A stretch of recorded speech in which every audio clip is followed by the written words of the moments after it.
Festival special ઊંધિયું. તો ઊંધિયા માટે જોશે ગ્રીન બીન્સ, લીલા ચણા, તુવેરના દાણા, વટોણા, ટમેટા, પછી વેજીટેબલમાં રીંગણા, બટેટા, વાલોળ, પાપડી, પાપડા, ગાજર, મોળા મરચા, બધા જ વેજીટેબલ અને સ્પેશિયલ રીંગણા જે નાના રીંગણા લેવાના છે અને બટેટા પણ નાના જ લેવાના છે અને મરચાને આ રીતે કટ કરવાના છે.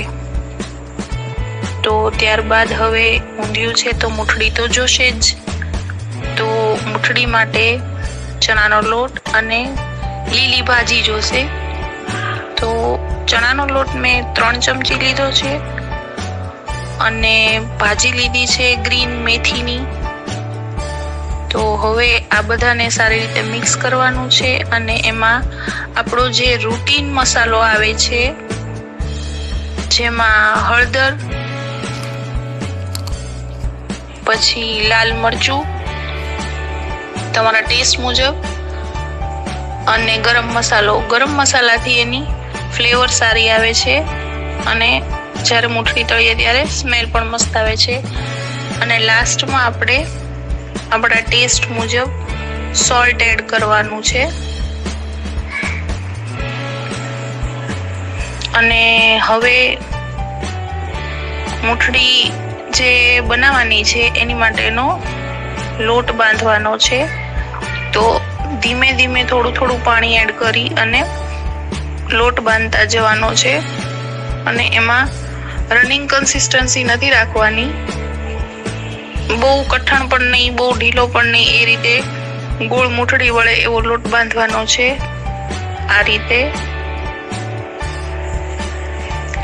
અને પછી એને ડીપ ફ્રાય કરવાની છે અને સાથે રીંગણા અને બટેટાને પણ તળી લેવાના છે. પછી તેલનો વઘાર મૂકી એમાં જીરું નાખવાનું છે, ટમેટા નાખવાના છે, પછી આપણે જે ગ્રીન બીન્સ લીધા છે બધા એ એડ કરવાના છે. પછી જે પાપડી અને પાપડા છે, તુવેર છે, વાલોળ છે એ બધી એડ કરવાની છે. પછી ગાજર લીધા છે એ એડ કરવાના છે અને આપણે જે મરચા કટ કરેલા હતા એ મેં આમાં થોડી દૂધી પણ એડ કરેલી છે.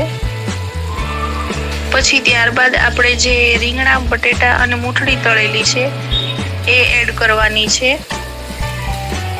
અને આ બધું સારી રીતે તેલમાં સાંતળવા દેવાનું છે.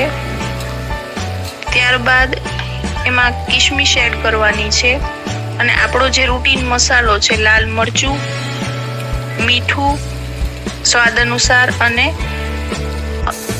1 સીટી વગાડવાની છે અને આ રીતે ઊંધિયું તૈયાર છે. Thank you.